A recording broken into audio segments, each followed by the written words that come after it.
Welcome to our channel, Book by Book. Today we are undertaking a detailed summary of what I think is a really relevant self-help guide for right now. It's called You Become What You Think: Insights to Level Up Your Happiness, Personal Growth, Relationships, and Mental Health. The author is Shubham Kumar Singh. Yeah, and it definitely feels timely. Published around 2023, right? That's right. And it sits squarely in that self-help, personal development space, but with a strong psychology angle, too. It does. It feels less like just philosophy and more like a practical manual. Exactly, a manual for dealing with something very, well, very modern. Which brings us to why this book now. I mean, it seems to speak directly to this modern reality where, our attention is just shattered. Completely fractured, information overload, constant restlessness. Right, and that feeling of being stuck, maybe in repeating mental loops, or just feeling disconnected from, I don't know, a sense of purpose. And Singh's approach is quite interesting. He positions himself less like a guru on a mountaintop and more like a mentor, wouldn't you say? Yeah, like a guide walking alongside you. He's basically saying, look, your life isn't fundamentally broken. But maybe the way you're thinking about it, your mental operating system, it's kind of outdated. And that's the challenge he lays out, right? Redesigning that internal system. Precisely. And that really gets to the core idea, doesn't it? Singh argues pretty forcefully that your thoughts aren't just fleeting things.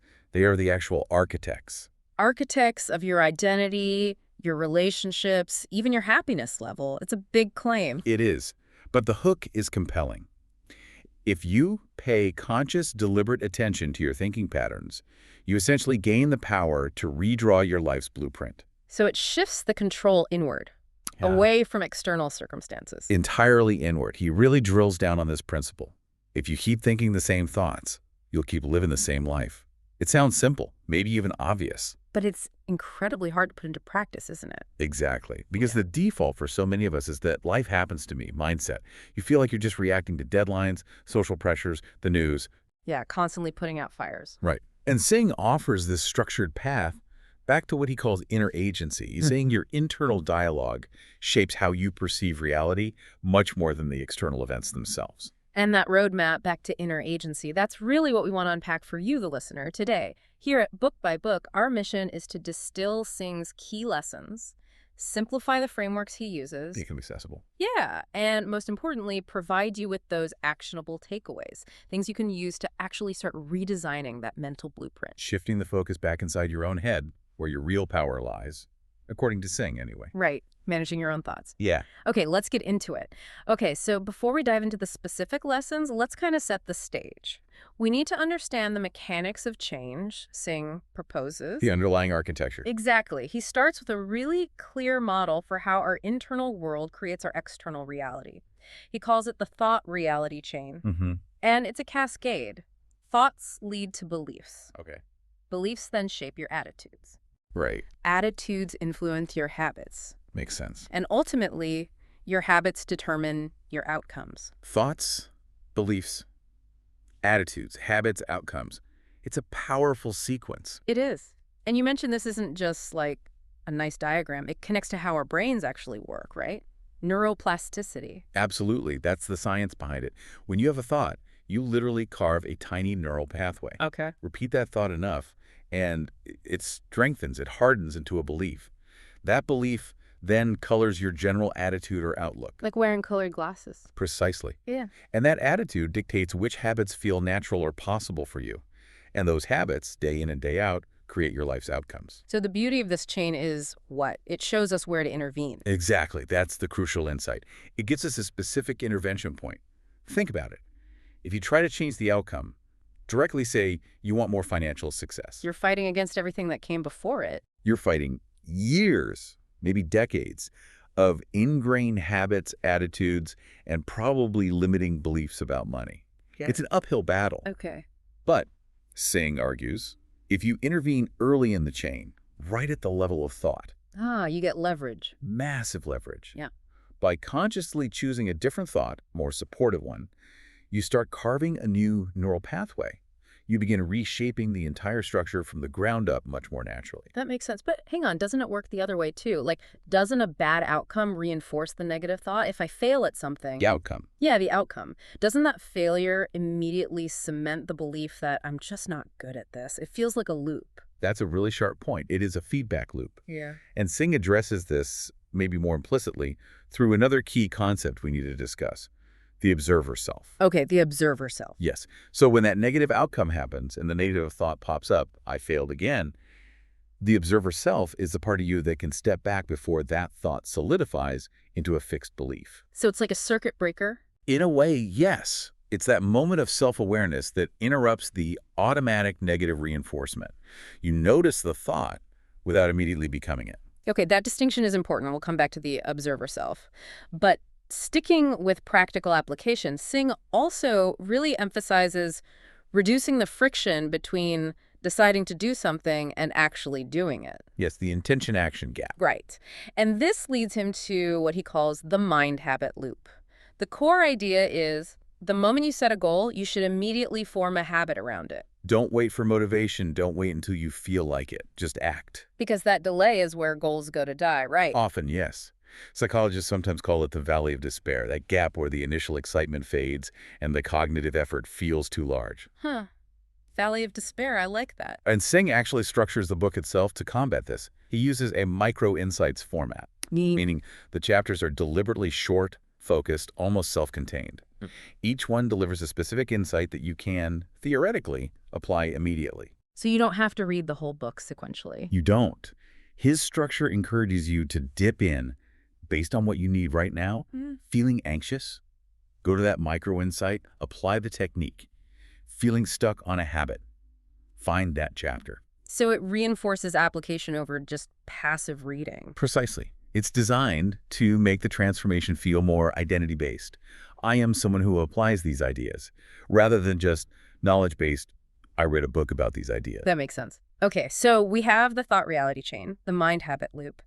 And you mentioned the crucial leverage point, the observer self. Yes. This is that idea of the silent watcher inside you, the part that just notices your thoughts without getting swept away. That's the concept. It observes the stream of consciousness rather than being carried along by it. Okay, but let's be real. When I'm genuinely stressed or angry or anxious, how do I actually do that? How do I stop identifying with the feeling, with the thought? It feels almost impossible sometimes, especially if it's a really old pattern. That is the million-dollar question, isn't it? Yeah. And it's where people often misunderstand. It's not about suppressing the emotion or yelling at yourself. Stop thinking that.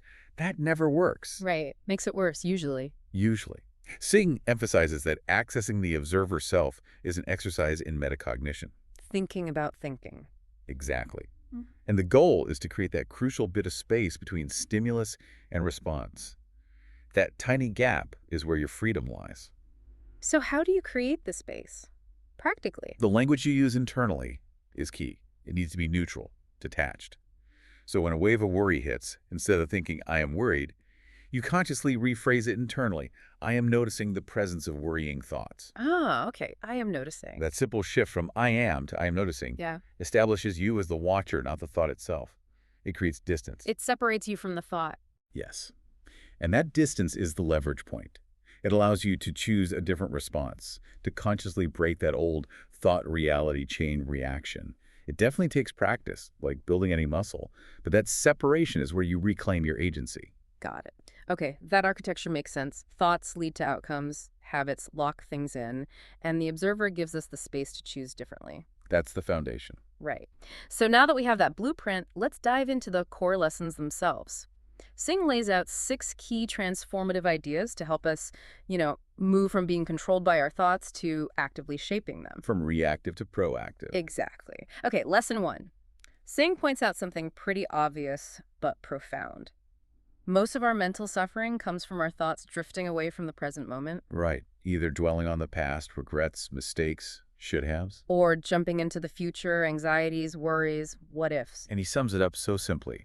Life is just a series of present moments. It sounds easy, but why is it so hard to actually live there? Why does the mind constantly flee the now? Well, think about it. The past, even if painful, offers a familiar identity. I'm the person who... Right. It's known territory. And the future offers drama, endless possibilities for success, or, more often, disaster. Both can feel more compelling. than the sometimes, frankly, mundane reality of this exact moment. So we exhaust ourselves mentally replaying things that are over or rehearsing catastrophes that haven't happened. Exactly. And Singh's point isn't that we should never plan or learn from the past. That would be Of foolish. course. His argument is that the only moment you have actual power, the only place you can exert leverage and make a change, is right now. This present moment. This present moment. So if you're procrastinating, for example, your mind is likely caught in the future. This task is huge, I'll fail. Or the past. I messed this up last time. Okay. The practical application is to consciously interrupt that loop. Stop the time travel and focus on the single smallest action you can take right now toward your goal. Just the very next step. The very next step. He uses the analogy of the mind as a camera. If it's constantly zoomed way out into the future or focused tightly on the past, it can't capture the detail and opportunity of the present scene clearly. I like that. But given, our world phones buzzing, notifications popping up, work demanding constant future planning, how do we actually train ourselves to stay present? Our environment seems designed to pull us away. It is. And that's why he emphasizes what you might call micro-presence practices. It's not about suddenly committing to an hour of silent meditation if that feels overwhelming. Okay, so small steps again. Very small steps. He suggests picking a routine daily activity, something simple, like washing the dishes, making coffee, walking to your car. Things you do anyway. Exactly. And commit to being fully present just for those 2 or 3 minutes. Engage your senses. What does the coffee actually smell like? What's the temperature of the water on your hands? What sounds are around you right now? So, anchoring the mind to physical sensations. Yes, it's a form of behavioral conditioning. You're consciously overriding the brain's default tendency to wander by grounding it in immediate sensory input. It forces your mind to operate on present reality, not past regrets or future anxieties. Micro-presence. Okay, that feels doable. All right, lesson 2.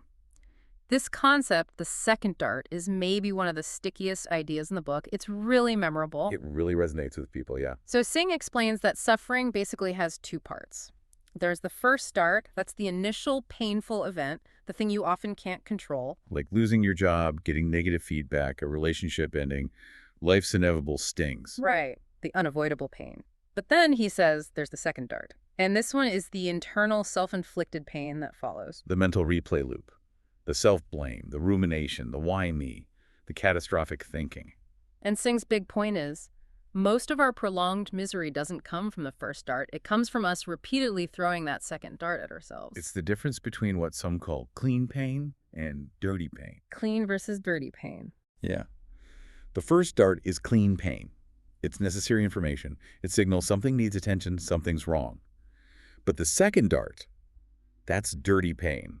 It's the judgment, the story, the extra layer of suffering we add on top of the initial injury. And the liberating part is, we can't always control the first dart. Life throws those. But we have, theoretically, total control over whether we throw the second one. We can choose not to escalate the original wound. okay, but there's a potential pitfall here, right? We shouldn't use this to just beat ourselves up for feeling bad after the first dart hits. Like, oh, I shouldn't be ruminating. Absolutely not. That's just another second dart. Singh is clear. You have to allow yourself to feel the sting of the first dart. Process the event, acknowledge the pain. That's healthy. So where's the line? The mental maneuver is recognizing when the necessary processing, learning the lesson, feeling the grief ends, and the destructive, repetitive rumination begins. It's about spotting that shift into pointless self-attack. Can you walk us through an example? Let's use the negative feedback one. Maybe you make a significant mistake in a big presentation at work. Okay, so the mistake itself and the immediate embarrassment or professional consequence. That's the first dart. Clean pain. Right. Unavoidable. And processing that involves acknowledging the error, figuring out what went wrong, maybe apologizing, learning the technical or communication lesson. That's necessary. Got it. So what's the second dart in that scenario? The second dart is spending the next week replaying the worst moments in your head. Yeah. It's the internal monologue. I'm completely incompetent. I always screw things up. Everyone thinks I'm an idiot. I'll probably get fired. Ah, the downward spiral. Exactly. Singh uses this powerful analogy. Imagine you get stung by a bee. That's the first dart. Okay. The second dart is like compulsively scratching the sting over and over again. What happens? It gets red, swollen, infected, much worse. Precisely. You make the original wound far worse and delay the healing. The goal with the second dart thinking, is to recognize that urge to mentally scratch the wound and consciously stop yourself. Just stop scratching. Start scratching. Acknowledge the sting, learn from it, but refuse to keep aggravating it with self-blame.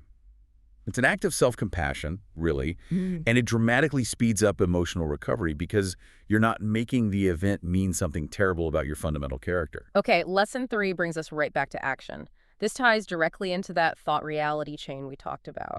The link between internal states and external reality. Singh really hammers home that big life changes don't happen through sheer willpower or grand gestures. They're built brick by brick through small, consistent habits. The compound effect of daily actions. Exactly. And his key advice here is to convert your goals immediately into a daily, specific, tangible habit. No delay. This goes back to that mind habit loop and taps into a core principle of behavioral psychology: identity-based habits. Identity-based. Yeah. A thought leads to an intention, I want to be healthier. That's abstract. But a habit like, I will walk for 10 minutes every morning before checking my phone, locks that intention into physical reality. It makes it real. It makes it real. And crucially, each time you perform the habit, you provide evidence to your brain that reinforces a new identity. I am the type of person who prioritizes health. The habit literally rewrites the underlying thought and belief. So if the goal is vague, like I want to be more patient. Your brain doesn't know what to do with that. It's too fuzzy. Singh demands specificity. Okay, so what would be a specific habit for be more patient? It could be something like, when my child starts yelling, I will pause and take 2 deep breaths before I respond. Ah, very concrete, a micro action. A tiny, specific behavior, repeated daily, that micro action starts proving to your subconscious, hey, maybe I am capable of patience. The habit provides the proof that changes the self-concept. But what about inertia? We all know this feeling. You set the intention, maybe you even define the habit, but then you just don't do it. The old pattern feels stronger. How does Singh suggest we overcome that initial hump, that micro transition into action? He focuses a lot on reducing friction and using environmental cues. The key is making the initial micro action almost ridiculously small. So small it feels silly not to do it. Like even smaller than 10 minutes of walking? Potentially, yes, especially at the start.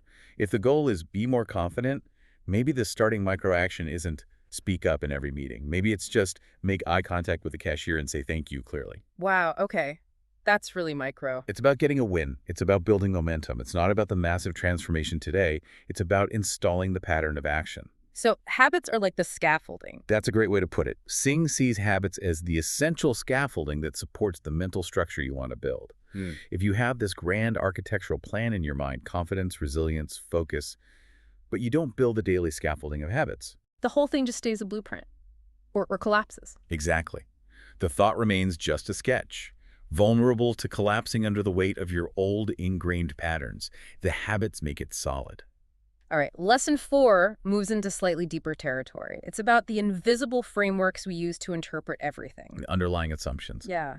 Singh points out that we often don't even realize we have these internal filters, our core beliefs, our values, our assumptions about how the world works. And these filters fundamentally shape how we experience reality. They color everything. Right. So his advice is to move from unconscious filtering to consciously, explicitly choosing your personal operating philosophy. It's about challenging that passive acceptance, isn't it? Most of us just absorb our operating philosophies from our upbringing, our culture, the media we consume. You don't really pick them. We don't pick them. They kind of pick us. Singh argues that reclaiming your agency involves stepping back and asking, wait a minute, what lens do I actually want to look through? How do I choose to define success or respond to failure or treat other people? So defining your own terms. Defining your terms. For example, if your current, maybe unspoken, philosophy is rooted in scarcity. There's never enough time, never enough money, good things don't last. Then every little setback feels like proof the world is against you. Exactly. You interpret delays as disasters, successes as flukes that won't last. But if you consciously choose and practice a philosophy of, say, abundance and resilience are my natural state. Then the same setback looks different. Completely different. That same delay becomes just a temporary logistical hurdle to overcome. That success becomes evidence of your capability and a sign of more to come. The filter changes the meaning of the event. It really does sound like a self-fulfilling prophecy then. In many ways it is. But changing something that fundamental, a philosophy that might have been running unconsciously for decades, That sounds incredibly difficult. How do you even start? It requires, frankly, some deep and potentially uncomfortable introspection. Mm. Singh suggests specific journaling prompts to uncover these hidden rules. Like what? Things like, when I experience failure, what is the very first unedited thought that flashes through my mind? Or, what single belief about relationships causes me the most recurring anxiety? Okay. So digging up the hidden code. Precisely. Once you can actually articulate that implicit, maybe negative philosophy, I believe I have to be perfect to be accepted, then you have something concrete to work with. You can consciously draft a replacement statement, A new a philosophy. new operating principle. And then comes the hard part, the daily practice. Singh teaches that your philosophy is like the color filter you place over the lens of your reality. Choose the color wisely. Exactly. Are you choosing a warm, expansive filter like growth comes from challenges or curiosity over judgment? Or are you stuck with a cold, restrictive filter like avoid failure at all costs or trust no one? The work lies in consciously choosing and then daily reinforcing the filter you want to live through. Okay, lesson 5 brings this internal work directly into our interactions with others. It's not just about personal goals. Singh shows how our thinking patterns profoundly impact our relationships. Yeah, this is huge because we often think relationship problems are solely about the other person's behavior. Right. If only they would change. Exactly. But Singh argues that a huge part of relational conflict stems from how we filter the other person's actions and intentions through our own, often flawed inner story. We're not seeing them clearly, we're seeing them through our own biases and assumptions. So our internal dialogue about ourselves and others messes things up. It taps into those deep cognitive distortions, especially around self-worth and trust. For instance, if your core inner script includes the thought, I'm fundamentally flawed or unlovable, Oof. then you're likely to engage in what psychologists call mind reading in your relationships. Your partner is quiet one evening. And your immediate thought isn't maybe they're tired or stressed. No, the filter kicks in, and the thought is, they're quiet because they're mad at me. They're judging me. They're pulling away. You interpret their behavior through the lens of your own insecurity. And that interpretation dictates your response, which probably isn't helpful. Almost certainly not. It might lead to defensiveness or withdrawal or picking a fight behaviors that actually do push the other person away, confirming your initial fear.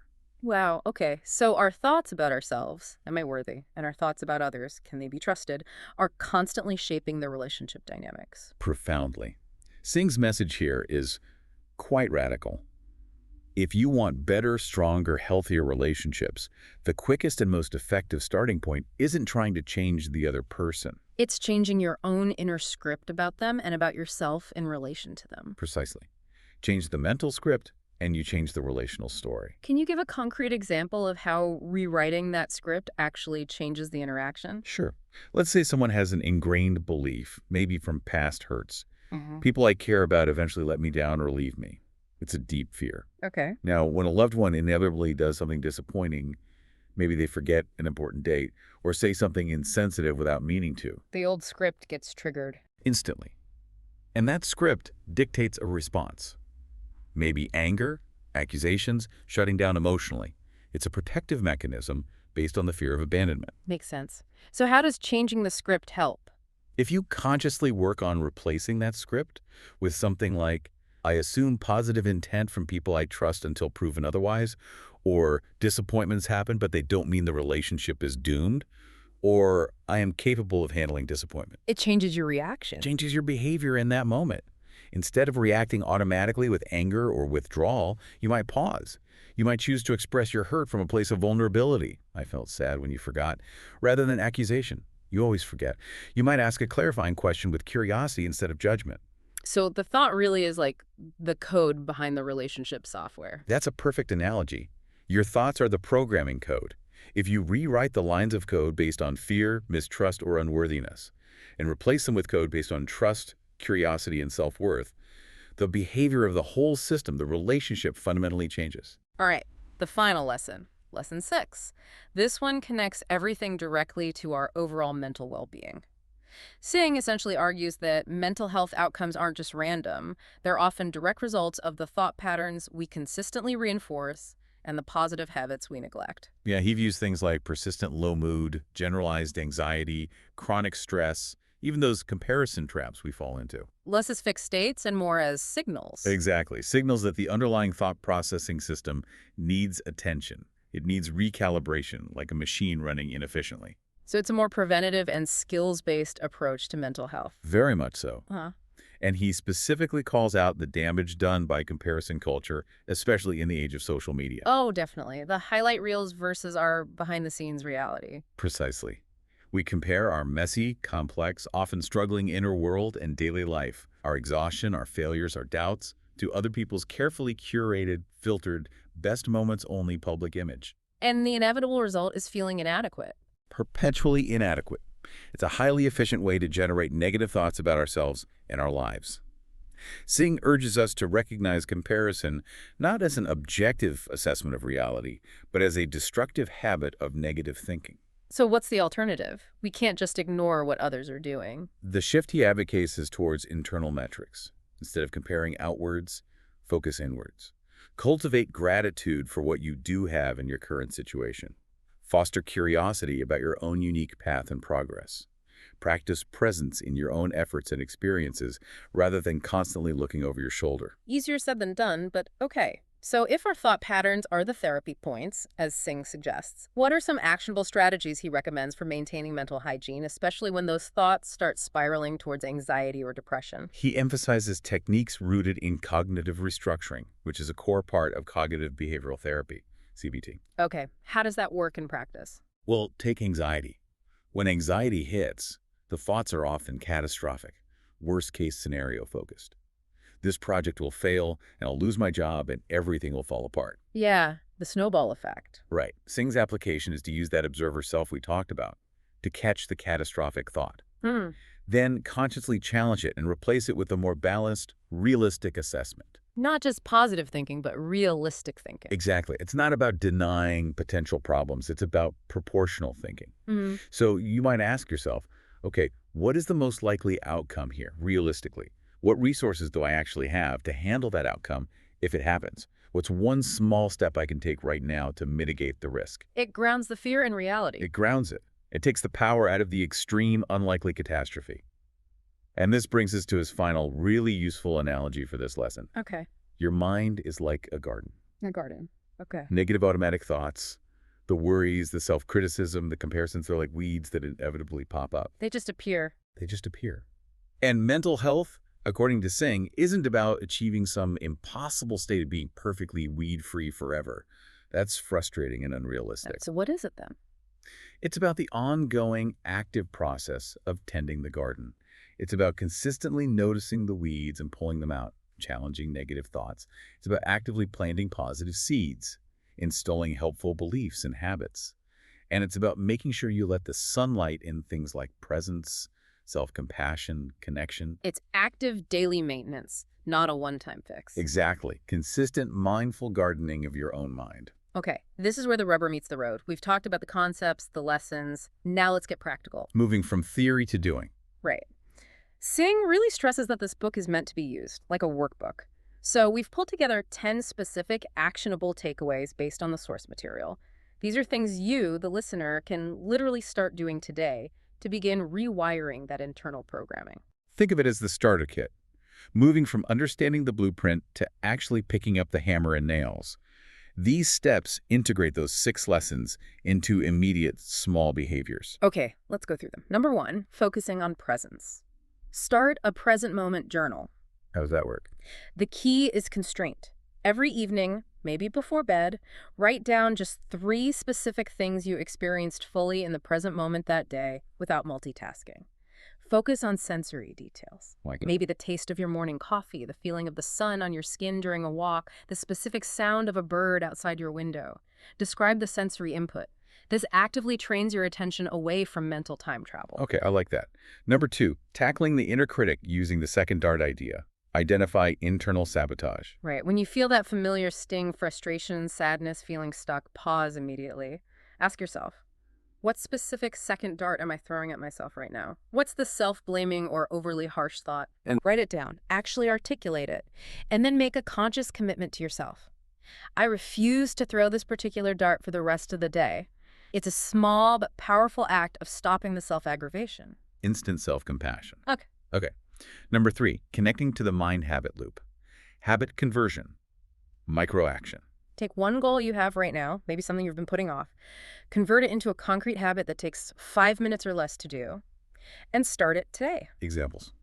If the goal is be more focused, the habit could be work for 5 minutes on my most important task before opening email. If it's be more grateful, maybe it's write down one specific thing I'm grateful for each morning. Make it tiny and absolutely non-negotiable regardless of motivation. Got it.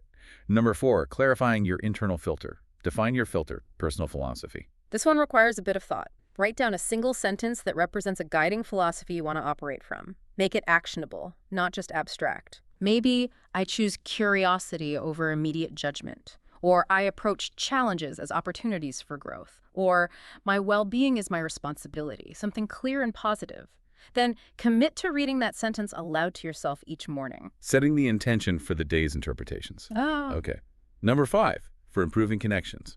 Relational reframing. The next time you feel conflict, misunderstanding, or just friction arising in a relationship, pause before reacting. Ask yourself this critical question. Is the emotional story I'm telling myself right now really about the other person's actions, or is it being heavily filtered through my own pre-existing beliefs about them or about myself? Creating that observer space in the interaction. Exactly. Use that moment of perspective shift to choose a more conscious, less reactive response. Okay. Number 6, for mental hygiene, mental gardening. Commit to doing this maybe once a week. Identify one recurring, stubborn, negative thought pattern, one specific weed in your mental garden. It's just one to start. Then actively and consciously replace it whenever you notice it. Plant a seed instead. Offer an alternative, more balanced thought. Plan a counter behavior you can do. Yeah. Or ask a realistic, grounding question, like replacing I'll never finish this with what's the very next step I can take. Actively replacing the weed with a seed. Mm. Nice. Number 7, mastering that leverage point, the observer technique. When a strong, potentially overwhelming emotion surges up, anger, anxiety, deep sadness, commit to pausing for just one full minute. Don't try to suppress it, but actively observe it. Oh. Create distance using language. Think or even say quietly, I notice I am feeling, name the specific emotion right now. Likely as a result of thinking, name the specific thought or assumption. That simple script separates you from the feeling thought. Weakens its grip. Got it. Number 8, building self-awareness. Design a thought audit. Make this a brief evening ritual, maybe alongside the present moment journal. Ask yourself 2 simple questions. What kind of thought patterns did I feed and reinforce today? Which ones were actually supportive of my goals and well-being? And which ones were unhelpful or destructive? Taking stock. Yeah. And then maybe identify just 1 or 2 unhelpful patterns you'll make a specific effort to catch and redirect tomorrow. It builds conscious awareness over time. Makes sense. Number 9, bringing in outside perspective. Seek relational feedback. This one takes courage, but the data can be invaluable. Choose one person in your life whom you trust to be honest but kind. Ask them directly. How does my habitual way of thinking or speaking sometimes affect you, either positively or negatively? Wow, that's vulnerable. It is. But listen openly to their feedback. Don't get defensive. Yeah. Use their objective insight simply as data for potential growth, not as fuel for self-criticism. Ready? Not judgment. No. Okay. And finally, number 10. Celebrate small wins. This is crucial for reinforcement. Singh emphasizes this. When you successfully catch a negative thought, when you stick to your new micro-habit, when you choose curiosity over judgment, consciously acknowledge it as a win. Oh. Doesn't have to be big. A mental high five, a quiet yes, maybe tell someone supportive. Anything that gives your brain a little dopamine hit for the positive change. Positive reinforcement helps make the new patterns stick. 10 concrete steps. Yeah. It's a really practical toolkit to start with. Yeah. So when you pull it all together, what Singh has really provided here is a remarkably coherent and I think actionable roadmap. It's a way back to feeling like you have some control, some inner agency, regardless of what's happening externally. Yeah, and it's not about, massive overnight transformations. He seems to emphasize quiet, sustained change. Exactly. It's about the power of accumulation. The Yeah. consistent focus on those micro changes in your daily thoughts, your daily habits. That's where the real transformation happens over time. So if we connect it all back to the title, you become what you think.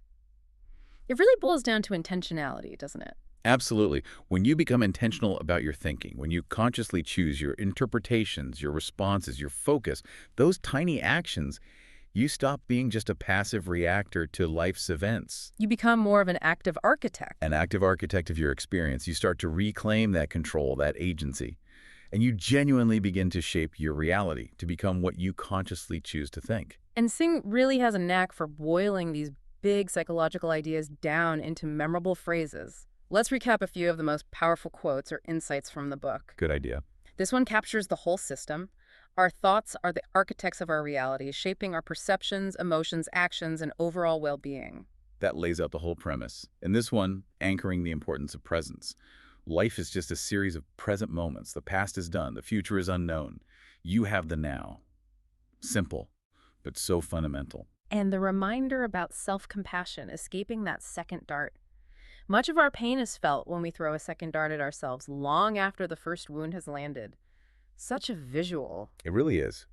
And finally, connecting inner work to our connections with others. Your thoughts about yourself and others build the foundation of your relationships. Change your mental script and you change the relational story. That's incredibly empowering for improving connections. It really is. So, reflecting on all this, especially that core idea of the thought your reality chain, maybe here's a final provocative thought for you, the listener, to consider. Okay. Which single recurring negative thought pattern? Maybe it's a loop of self-criticism, or a persistent anxiety, or a nagging regret. Which one are you currently feeding and reinforcing most often? And what do you imagine might shift in your life trajectory if you committed, starting today, to consciously observing and replacing just that one pattern? Just starting with one that feels manageable. Start there. See what happens. Well, thank you for joining us for this summary of You Become What You Think by Shubham Kumar Singh. We really hope exploring these frameworks and the actionable steps has been helpful. Yeah, we hope it gives you some tools to maybe enhance your relationships, boost your mental well-being, and spur your personal growth, all by focusing on that one thing you truly control, your thoughts.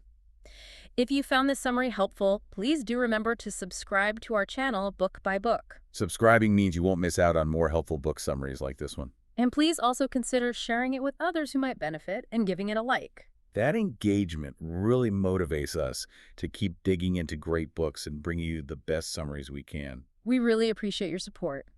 We'll be back soon with another deep dive into essential reading. Until next time.